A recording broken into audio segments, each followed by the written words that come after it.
damu kabisa. Bado tupo Azam Complex na hapa mbele ya kamera ya Sanga Media TZ tuko na mchezaji wa Azam ndugu wetu bwana Zidane.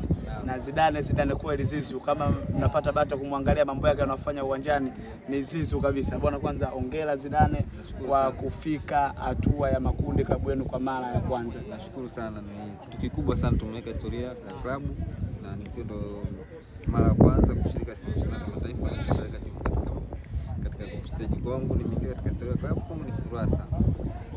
Bwana Zidane, pale ambapo tu mchezo wenu zidi ya KMKM kumalizika na hatimaye kufika hatua ya makundi, japokuwa Novemba 4 ndo wanaenda kupangwa pale Johannesburg, wewe kama mchezaji ulikuwa katika hali gani? Kwanza nilikuwa kwenye furaha sana kwa sababu sikuwahi kushiriki mashindano ya kimataifa. Hii ndio the first time.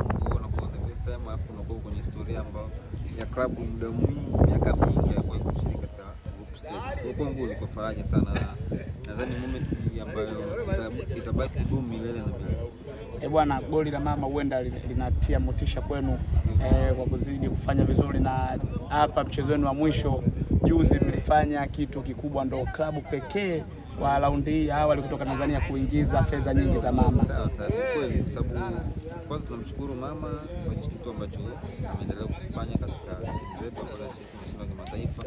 Goli la mama limekuwa na faida sana kwetu kwa sababu unajua kuna namna ambayo sisi tukicheza uwanjani unaweza kama umerizika labda goli moja ugombeo kwa jumlisha, lakini namna ukiwaza kwamba kuna goli la mama kwa inakupromotisha zaidi ya kufanya kuendelea kufunga zaidi, kwamba kuongeza idadi ya hela ambayo tunaendelea kuipata. Kwa hiyo naamini goli la mama hatusaidia sana na kufanya tu boost zaidi na zaidi ili tuendelee kufunga zaidi. Zidane, tarehe 30 hapa mnawakaribisha Singida Black Stars kuja katika mission za NBC. Nyinyi kama wachezaji mmejiandaje kwenda kukabiliana na timu ngumu sana katika ligi yetu hii?